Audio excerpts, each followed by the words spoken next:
What's up, guys? How's it going? Finally got an intro. After all this time, we're going to do a quick tutorial on doing a full hawk using clipper over comb and your number 2 guard. That's all you're going to need for this, alright? So I'm going to go ahead and saturate the client's hair with water.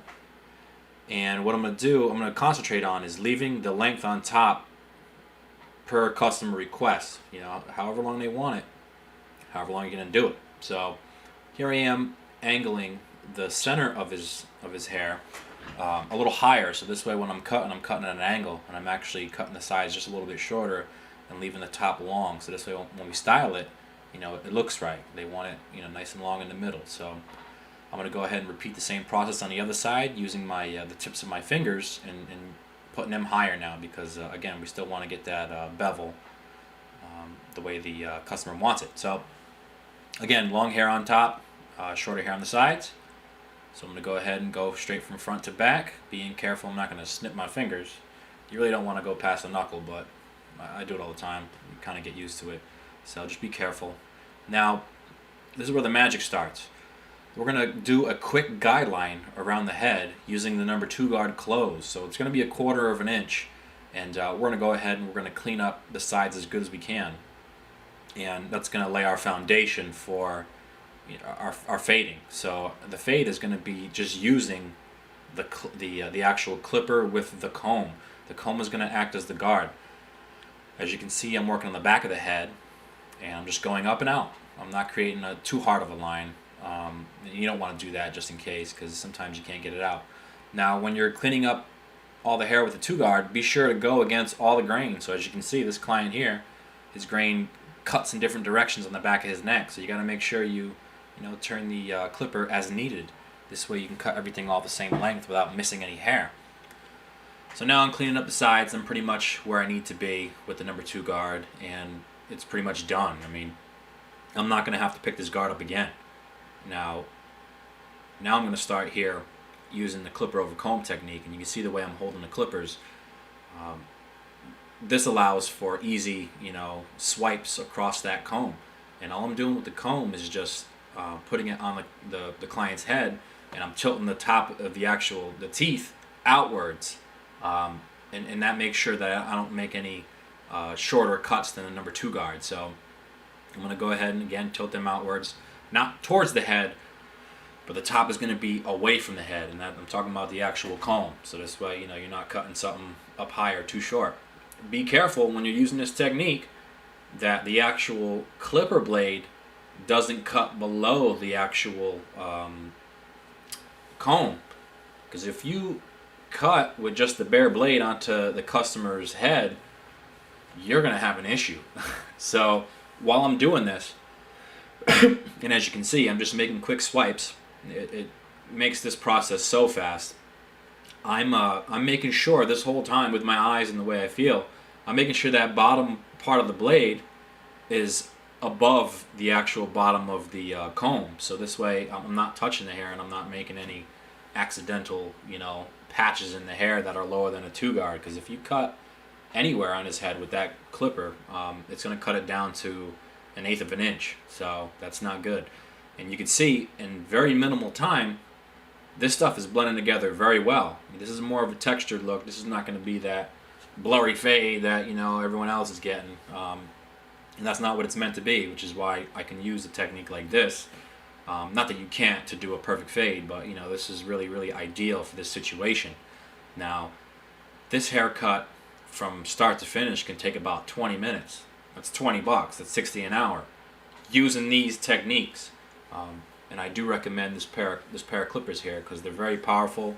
The battery lasts a long time, and not only that, the battery actually, when it's plugged in and charging, you can still cut hair with it, and it has more power while it's plugged in. So it's a win-win.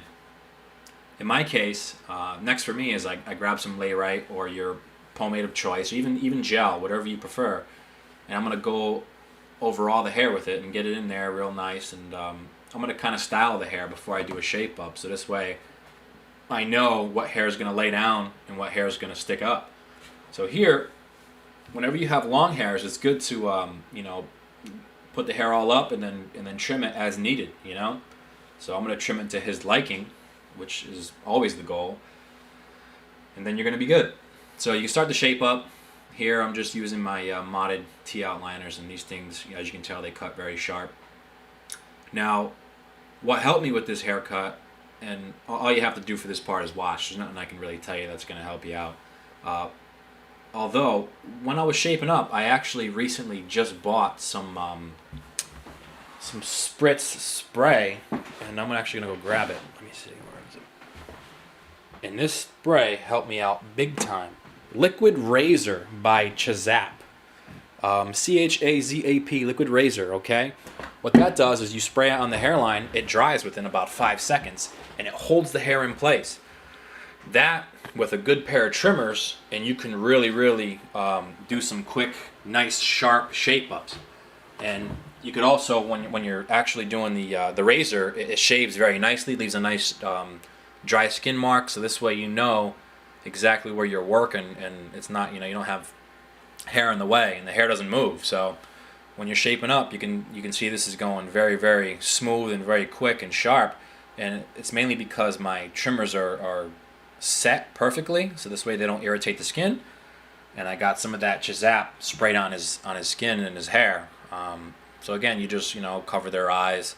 If you happen to buy some, you just spray it along the hairline.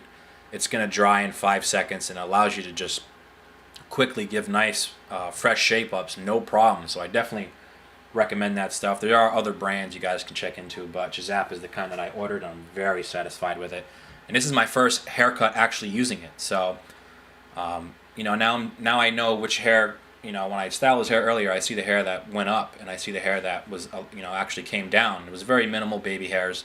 So as you can see, I'm still going to go over it nice and even. I'm not going to back that line up, because the goal here is not to create a perfect hairline. It's to go over their existing hairline and keep it as natural as possible. So that's the goal here. Of course, again, I mentioned in my last video, if you guys want to use enhancers, by all means, there's plenty of different kinds out there. There's hair fibers, which I just learned about recently, that actually are like the fibers that you put onto the hair that help make it look like it's natural hair growing. So but in this case, that wasn't for the ideal situation. It's not what's going on here. I just want to keep everything per custom request. So we're just going to go naturally along the back too, and as you can tell, you can see the skin kind of lighten up a little bit. That's because of the stuff that I sprayed on.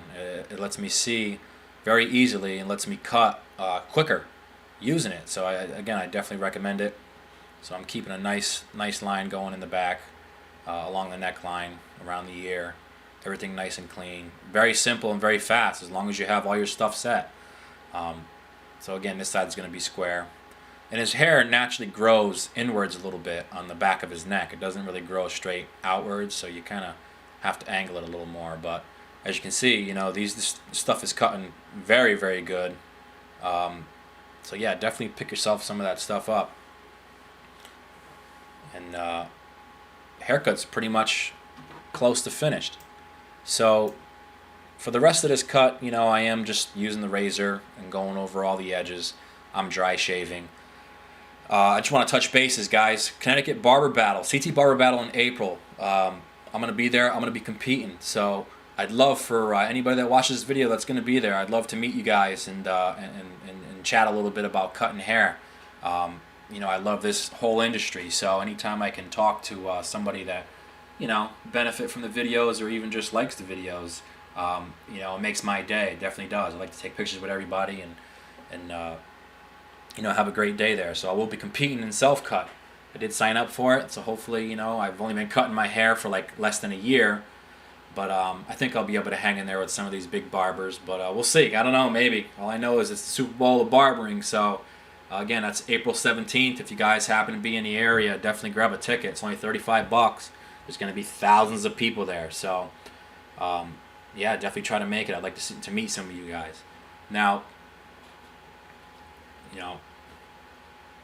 we're pretty much toward the end. As you can tell, he got a nice flip in the front. Everything's looking pretty smooth. Again, this is a Faux Hawk. Something very simple to do. Again, all you need is a number 2 guard and your actual good clipper comb. And as a tip, he has dark hair. the best way to use a clipper comb is to have contrast in a whole situation. If he's got dark hair, use a light comb. If he's got light hair, use a dark comb. You want to be able to see what you're cutting. That's probably the best tip that you can get when you try that technique. You're not going to get anywhere with it unless you can see what you're doing and get a good feeling for it. Last but not least, cleaning up the neck. Just lightly going over the his neck area, and you can see he has a little mole in the back. These are things you got to be careful for whenever somebody has an issue like that. Not really an issue, but a defect. You want to make sure you're careful, because if you cut that thing, you got a problem on your hands.